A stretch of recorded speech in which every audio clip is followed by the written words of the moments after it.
Les agradezco la confianza y el permitirnos entrar a tu dispositivo, sea móvil, sea electrónico, sea la computadora de tu casa o de tu oficina.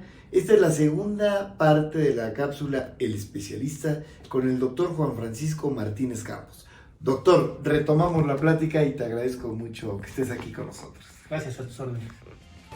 Sí, doctor, nos queda claro, bueno, aquí hubo un cambio de sistema de salud, yo no puedo decir bueno o malo, pero el problema es que sí nos agarró en ese cambio del Seguro Popular al INSABI, en donde además no se quisieron hacer compras consolidadas de medicamentos, entonces no había medicamentos para cuadros básicos, hubieron muchas quejas y nos cayó, yo no diría que como anillo al dedo, al contrario, en el peor momento la pandemia, porque nos agarró con un sistema económico en crisis, con un sistema de salud en crisis, pero además con una cultura mexicana latina, yo no diría solamente de México, en donde somos muy dados a convivir, nos gusta estar muy cercanos. Digo, acá como podemos ver estamos a más de 1,5 metros de distancia, en donde pues pensamos que estos llamados cubrebocas no sirven o sí sirven. Entonces la pregunta sería es tan simple, ¿sirven estos cubrebocas para convivir o no? Sirve, digo, no tengo cubrebocas porque no tengo el recurso, pero me puedo poner un trapo de cocina, una bufanda. ¿Sirven, no sirven? ¿O los dejamos de usar, como diría el subsecretario, salvo que estemos, el subsecretario López-Gatell, salvo que seamos fuente de contagio? Doctor, yo he leído que la OMS nos dice todo lo contrario, la Organización Mundial de la Salud, pero tú como especialista, como epidemiólogo, ¿qué nos dices? Tenemos diferentes tipos de cubrebocas. El que tú muestras ahí, si me das favor de levantarlo, sí, pues claro. Es una imagen de un cubreboca de uso cotidiano, común. Y por ejemplo, este que tenemos acá es un cubreboca N95 con calidad NIOSH, que es para uso clínico. Entonces, bueno, esto permite que tenga diferente filtración de las moléculas que se alcanzan a respirar. Usar un N95 no es fácil, o sea, usar un N95 es difícil, te cuesta trabajo respirar. Entonces, ¿cuál es el uso verdadero que le damos? Para cuestiones clínicas, utilicemos el N95. Nadie más que los clínicos deberían de utilizar N95. ¿Okay? ¿A qué te refieres, perdón que te interrumpa, con clínico? Porque estoy viendo mucha gente que no... Me refiero a clínicos, este que te pide que abras la boca, que te esté examinando, que tiene contacto directo. Alguien que está en el sector salud, en contacto directo con pacientes. Que da consulta, o que revisa pacientes, o enfermeras, personal de salud, que está al cuidado del paciente, que está por más de 15 minutos con él, que está en contacto estrecho, que utiliza diferentes herramientas, mecanismos, utensilios para darle asistencia al paciente. Entonces, es una persona que convive con el paciente. Entonces, requiere niveles de seguridad más altos. Correcto. Ahora, ¿por qué usamos el cubreboca? El que está enfermo y es asintomático, pero puede tener portación del virus, o sea, tiene el virus, es portador del virus, pero no ha manifestado cuadro clínico, pues requiere usar cubreboca para no esparcir el virus. Ok. Segundo tema, personas que salen a la calle y están enfermas, sí son sintomáticas, pero no tienen cuadros graves, ¿no? Entonces, para evitar escupir con gotas de flush el virus, utilizan cubreboca. Para cuando vamos a supermercados, la utilización de transporte público, lo que hacemos nosotros es escupir ese virus y que se quede en superficies inertes que no tienen higiene adecuada y que se pueden contaminar. Entonces, el cubreboca debe de ser utilizado de manera continua para evitar que aquellos que son portadores puedan estar transmitiendo el virus a través de sus gotas de flujo. A los que no se quieren enfermar, bueno, pues el cubreboca disminuye la posibilidad de entre dos personas de una barrera física. El tamaño del virus es tan pequeño, es decir, caben tantos virus como son imaginables en la punta de un lapicero, que alcanza a filtrar en un cubreboca de uso cotidiano. Además, esos cubrebocas cuando se humedecen, pues tienen mayor porosidad y entonces hay mayor comunicación del virus. Por eso es que hay recambio de cubrebocas. O sea, ¿cada 4 horas? Cada determinado tiempo cambias el cubrebocas. Ahora, un cubrebocas no lo debes de tomar de este lado porque es el donde pudieran estarse coleccionando o deberían estarse depositando los virus. Por eso es que se toma de la parte posterior, se enreda hacia enfrente y se tira a la basura. Correcto. Entonces, se pone Y pongan mucha atención, dice el doctor, se toma de las cintas de la cabeza hacia adelante sin tocar la superficie frontal, porque pues obviamente es donde estaría el depósito de virus y se deposita en la basura. Y otra pregunta, ¿qué es más efectivo? ¿El gel antibacterial o el jabón, el FAB? Porque se nos ha dicho que el virus está cubierto de una especie de membrana grasosa que al quitarse la grasa se rompe y entonces en automático el virus deja de ser contagioso. Perdón por manifestarlo de esta manera, de manera tan simple, tan burda quizá, pero que sea entendible. Lo que necesitamos entonces es que los virus no son seres animados, ¿no? Son restos celulares de diferentes componentes. Y estos, al encontrar una célula nueva, lo que hacen es reproducirse y se duplica esa misma información genética y se replica y se replica. Okay. Entonces, nosotros lo que hacemos con el gel, que está demostrado, es que todo alcohol con un 70% de concentración, lo que hace es romper esa membrana que tiene el virus, sus componentes, lo descompone y pues ya. Entonces, gel 70 o más. ¿No? ¿Y FAB y jabón? Jabones, ¿qué es lo que hacemos con el jabón? Nosotros con el jabón y el lavado de manos, cuando nos quitamos, tiene cierto grado de eficacia el jabón, nos lavamos y al término de lavarnos las manos podemos utilizar el gel. El gel no sustituye el lavado de manos, porque hay arrastre, hay mecanismo con el jabón de ruptura, dependiendo del tipo de jabón que se utilice, hay ruptura de la membrana de ese virus y de otros, ¿no? Y después utilizamos el gel, pues eso es lo recomendable en este momento. Utilizar las dos. Si llegaste de la calle, sí, te lavas las manos y después de lavarte las manos utilizas gel. ¿Qué es lo que no es recomendable? Ese gel que te queda todo pegajoso, pues no te sirve, ¿no? Porque no está bien elaborado, tiene excesos de algunas sustancias y entonces te lavaste las manos, te pones ese gel y al rato se te anda pegando todo lo que hay en las superficies inertes. Entonces es un gel con características como el que fabrican en la Universidad Politécnica, que está medido para que no tenga estas capacidades de adhesión y con el alcohol pues no se resuelva el problema de la presencia libre. Qué importante lo que nos dice el doctor, porque hay muchos mitos acerca de qué sustancias sí, qué sustancias no. A ver, el jabón neutro pues es más suave, por ejemplo, que un jabón astringente, que un jabón sote, perdón por el comercial, o que inclusive hay quien hace sus preparados de FAB, los mete y en spray se lava las manos. A ver, lo que tenemos que hacer es garantizar que la suela de los zapatos, en una jerga que está depositada con cloro o atomizar con alcohol o con cloro, con agua y cloro, no es cloro puro, ¿no? Sí, claro. Agua y cloro. Y entonces con esto, bueno, pues dejar los zapatos afuera, un poco que la cultura oriental. Sí, claro. Entonces, cambio de zapatos cuando entras al domicilio. Fíjense, esto es importante, pareciera que es latoso, que es pesado, pero se llama salud.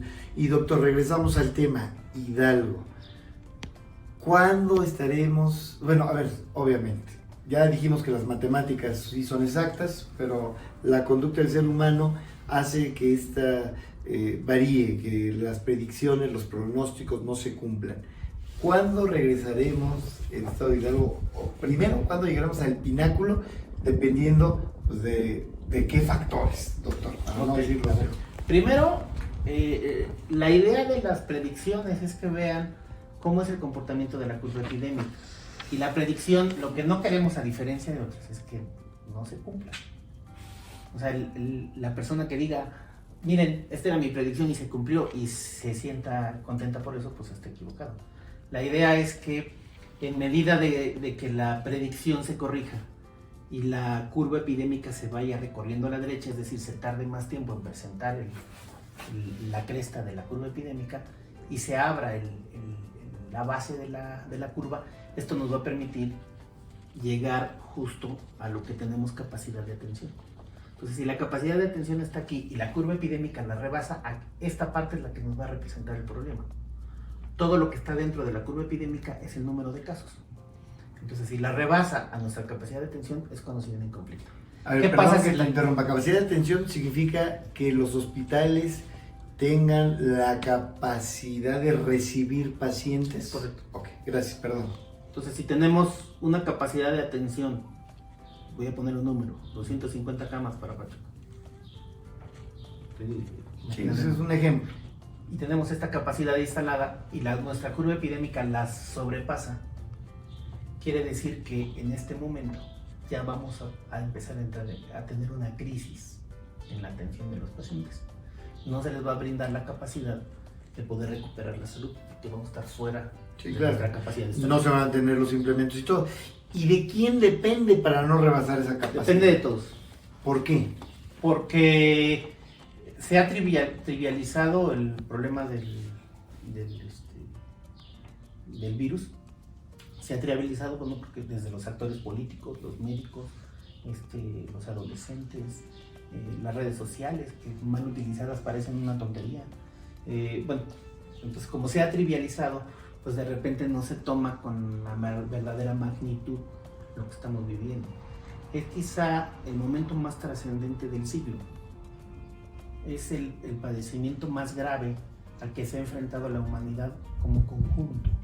En este siglo. En este siglo, en este momento. Claro. Entonces, si nunca antes había la comunidad de tantos países enfrentando un solo enemigo, son las guerras mundiales.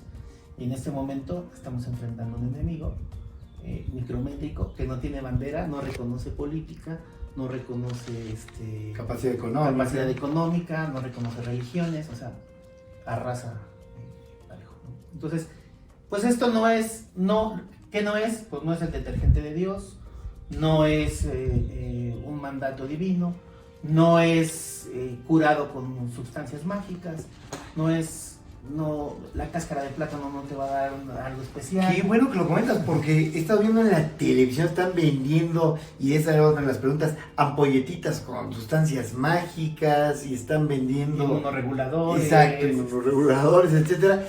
Y bueno, de verdad hay veces que cuando uno recibe tanta información dice uno, yo no creo en esas cosas, pero igual y sí, porque digo, no, ¿verdad? Bueno, lo que te están vendiendo es una falsa esperanza para la desesperación. Entonces, aquí, pongámoslo así a palabras claras, lo que hay como solución se está utilizando, pero no ha demostrado un medicamento ser el más eficaz para el tratamiento. No tenemos una vacuna, de tal manera que no hay prevención. Y no estoy seguro de que si hubiera la vacuna la gente se la aplique. Seguramente habría grupos que estuvieran diciendo que no. Entonces, bueno, tenemos una serie de elementos acá en que tienen que ver con la conducta de las poblaciones y que eso va a referir pues también su estado de salud, ¿no? Entonces, ¿por qué? Bueno, porque si siguen saliendo, si siguen teniendo contacto con personas, si permites que tú no sales pero aceptas visitas. Es lo mismo. Es lo mismo, ¿no? O sea, claro. Esencialmente es lo mismo. Claro. Y lo otro es que, ¿cómo es que lo vamos a superar? Bueno, pues tenemos diferentes fases y va a llegar un momento en que vamos a tener un gran número de casos. Está sucediendo ahorita que en Hidalgo en 6 días se triplicaron las defunciones. Es correcto. En 30 días se multiplicó por 10 veces el número de casos. O sea, estamos en el ascenso. Exponencial. Así es una replicación exponencial ya del virus. Y va a llegar un momento que se puede presentar en el mes de junio, donde se tenga el mayor número de casos y defunciones. Pero lo que no se entiende es que las personas piensan que es la montaña rusa, donde llegas al final, llegas a la parte más alta y llega la bajada y se acabó. No, puedes mantenerte varias semanas en la parte más alta. Es una montaña rusa donde llegas hasta arriba, pero te mantienes Te puedes y sigues mantener, derecho. así es, puedes y no mantener una tenemos meseta y no sabes cuándo es la desaceleración de los casos. Mira, en la Universidad Politécnica de Tulancingo iniciaron una campaña que era 5x1, quédate en casa. Había una referencia con el subsecretario de Salud. Con el subsecretario de Salud, así es. Inclusive el subsecretario de Salud, López Gatell, apenas alrededor que fue el 17 de mayo, 18 de mayo, decía, quédate en casa y por favor convence a 5. Pero vimos que en Tulancingo, pues, digo, a ver, sin crítica ni nada, porque esto no es politizar ni mucho menos, pero vimos que hubo gente que inició el cerrar una carretera, el unirse, el entrar a un hospital ahí buscando a los médicos. Vimos en Michoacán que pararon todo porque estaban sanitizando y decía la gente que estaban rociando el COVID. Vimos que en Ecatepec entraron a un hospital que porque estaban infectando a sus familiares para cortarles las rodillas y sacarles líquido. O sea, hemos visto una serie de información en donde en lugar de que se disperse la gente hace exactamente todo lo contrario. Eso va a tener un efecto negativo en esto, va a tener alguna consecuencia. El que, con todo el derecho que tiene la gente de manifestar sus ideas, haga grandes concentraciones. Digo, a ver, yo lo digo con mucho respeto, tienen derecho a manifestar sus ideas, pero el derecho a la salud pues, es de todos, no solamente de aquel que tiene un derecho de manifestar su idea. Pero la pregunta aquí no es quién tiene mayor o menor derecho, no. La pregunta es si va a tener una consecuencia en la salud de todos. A ver, si nosotros pensamos en cuál es nuestro bien más preciado es la vida. Y teniendo vida, pues nuestro segundo bien es la salud. Y hay muchas personas que dicen sin salud, pues no sé si quiero vivir. Claro. Entonces, vendría a ser está aparejado en el valor de como nuestro bien más preciado, la vida y la salud, ¿no? En segundo término, bueno, pues este es el momento en que se manifiestan toda esa serie de políticas erróneas que han dado a tener o a alimentar la ignorancia de las personas. Entonces, la ignorancia de las personas se manifiesta pensando que un médico se levanta con ganas de hacerle daño a alguien, sí, ¿no? Que una enfermera no quiere atenderte. Y voy a hablar del caso especial de Tulancingo. Pues son personas que no reciben bien la noticia, la información, y entonces se manifiestan de forma agresiva. Y la Guardia Nacional llega tarde. O sea, el protocolo debió de haber sido que ya debió de haber estado la Guardia Nacional. Y lo mismo pasa en Tula y lo mismo. Entonces aquí el protocolo debió de haber cambiado y no ser un protocolo de respuesta, sino un protocolo instalado, digamos. Entiendo, de prevención. Así es. Entonces ya debió de haberse planificado esto con tiempo.